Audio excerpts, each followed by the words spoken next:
You ever go away for a while, he comes in? That's Rafael Stone in Masai Ujiri.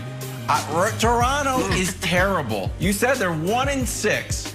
If I'm Masai, I'm like, whatever my offer was for James Harden, it just went up. The idea that the Raptors, after giving Van Vliet that big contract, are just going to kind of mail this season in or sleepwalk through the season, I feel like they've got a winning culture and they need to make a move for Harden. Here's the problem, Wilds. Why in the world would James Harden want to go to Toronto? All right, Serge Ibaka and Marc Gasol are not walking through that door. All right, if they trade for James Harden, they're going to have to give up some decent pieces, and they're not going to be that good. All right, this is not the Kawhi Leonard Raptors that he joined. All right, I know Nick thinks that Pascal Siakam is better than Kyrie Irving, but Siakam hasn't played since coronavirus struck. All right, if I'm Houston, Pascal Siakam's not the young star I want to build around and get for James Harden. So I'm not really talking with Toronto if I'm Houston. Well, Chris, think about this. I don't know why a lot of people didn't cover this, but when Dinwiddie went down, the Brooklyn Nets, we went from being the deepest, having the best bench, to now people questioning, do we have enough to get it done? Going into the season, you know, it was intriguing, it was interesting, but it was like, I don't think we need to make that move. I think we have everything we need. But when he went down, the first thing came to my mind was, oh man, if I'm the Brooklyn Nets right now, I got to step up and I got to figure out how to go get James Harden. I think the Brooklyn Nets are now taking this more serious than they did a couple months ago. That's interesting. I think that's a really good point. I think everyone actually made good points. I love the Raptors fit. Everyone made good points except for Broussard, who lied about me. The lies won't stand. Respect the tiers, Broussard. I very clearly have Pascal Siakam beneath Kyrie Irving on the tiers. I know you know that because you text me about the tiers all the time. So listen, Pascal Siakam, all he did was make All-NBA last year. I'm sure he stinks. But the answer to this is the Warriors. The Warriors should be the team to try to make this happen unless they're going to punt on what could be one of the last years of Steph Curry's prime. The Raptors make a lot of sense. The Warriors make even more sense, and they have more pieces to give up, Jenna. The Clippers took care of the Warriors last night. Kawhi and PG both had 21 in the win. Steph struggling with just 13 points. But the biggest storyline, the biggest by far, Kawhi Leonard played in back-to-back nights. So unheard of, we had to bring in Chris Broussard to discuss. Broussard, did you hear the big news? Kawhi, back-to-back nights, first time since 2017. What did you make of this unbelievably incredible feat that happened in the NBA last night? I tell you what, it was incredible. I got to be honest, it was surprising to see him out there. I'm not going to lie. And here's what, look, he played fine. As you said, 21 points, 7 for 12. He was efficient. Had 7 turnovers. I think some of that's fatigue. He had to be a little bit gassed. First back-to-back in like over 3 years. But what I like is that it shows he has had a true attitude adjustment. For the last few years, he's treated basketball like a hobby rather than his job.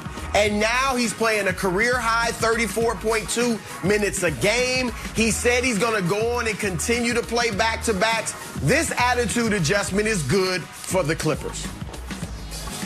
That is exactly right.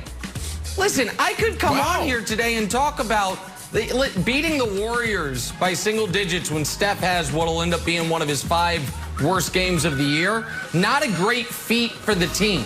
But that's not what matters. What matters is that Kawhi Leonard might actually take the regular season seriously, which will send a message to his teammates. This is the most positive development for Chris Broussard's beloved Clippers since they acquired Kawhi Leonard. Honest to God. People think, hey, Nick, you're anti-Kawhi, you're anti-Clippers. I'm anti how they handled last year. Well, I'm anti how they handled last year. Brandon, if this is a legitimate adjustment, their chances of being able to make the conference finals and lose to the Lakers went way up. So I'm happy for them there, and this is good for the league, Brandon. Nick, this is huge, and this is also dangerous for everyone else in the NBA. Because a lot of times when we talk sports and we're these talking heads, we're these analysts and commentators, we dive into the stats, we dive into the X's and O's, and we miss the most important thing. And that's mindset. We always say sport, 80% mental. So when you think about this attitude adjustment, he's telling us, and this team is telling us what they're on, what they're trying to accomplish. Yep, you look at what happened a couple nights ago with Devin Booker and Paul George. I would say that fight and them getting into it the way they did, it also told me about their mindset. There's no more playoff P. This is Project P, meaning this kid is saying, I am back to my savage mode. I'm going back to like I had nothing. This is they're telling the entire NBA Wilds, we're here. Yeah, it's good. They might actually be able to make Wilds, I'm skipping you. I'm moving on to Philadelphia. Bradley Beal went off for a career-high 60 points last night. Still not enough to beat a red-hot Sixers team because Joel Embiid is on fire, led the way for Philly with 38. The Sixers, guys, now 7-1 on the early season. Broussard, is Philly proving to be the best team out east? Look, unless you believe Orlando's a contender, Julius Randle is an MVP candidate, and Miami is lottery bound. Can we slow down on the grand proclamations? All right, the start of this season has been bizarro world. All right, so let's slow down. Right now, we have to let these teams settle in. Philadelphia's proven they're a very good team.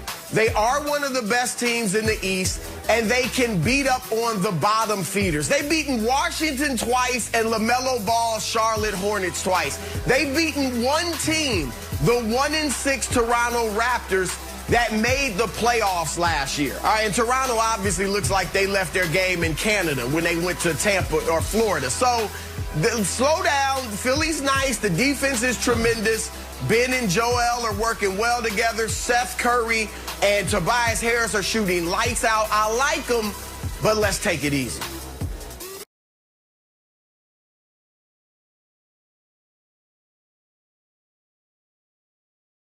Yeah, listen, Broussard's right about the schedule. And listen, beating Washington and Charlotte, for an example, isn't that impressive. Now, it's better than, like, what the Nets did, which is lose to Washington and Charlotte, but beating them you're not going to write home about. Now, losing to them you might write home about, like, oh, boy, we're in trouble. But again, let's not talk about that. All I know is this. Before the year, I told you the Sixers and the Lakers are going to be your NBA finalists. And, yeah, it's early, but at this point, who has the best record in the East? Those scrappy Philadelphia Sixers. And who has the best record in the West? The nobody believes in us underdog Lakers. So, right now, Philly looks awesome. Embiid's playing well. Doc Rivers looks like a massive upgrade. And Broussard did get at least one thing right in his Sixers take. The Tobias Harris getting back to the Tobias Harris from when he was on Broussard's beloved Clippers under Doc Rivers is a massive development because they owe him about $120 million left on his contract. So all that's good for my Eastern Conference Finals pick, or for my finals pick out of the East, the Philadelphia 76ers, Brandon. Nick, help me out here, buddy. You stood on the table for me. You went to the suits at FS1 and you said, I need that guy to be my co-host. This is this guy. You said that dude knows sports. You say that dude, he definitely knows football. And talking to him about basketball, I didn't know he knew as much, right? But there's something that you didn't know. You guys threw me out there. You hired me, and then all of a sudden, y'all throw me out there in the bubble, the NBA playoffs, and I got to cover all this stuff. But, Nick, help me out here. When do they give out the trophy? When do they give out the trophy? Well, typically June. Typically June. Yeah, okay. June. That's right. Okay, typically June. It's December. It's January. I've been covering NBA basketball for a couple months, and I know that December and January basketball means nothing. The Brooklyn Nets will be fine. They'll be right where they need to be when they're handing out that trophy. Amen.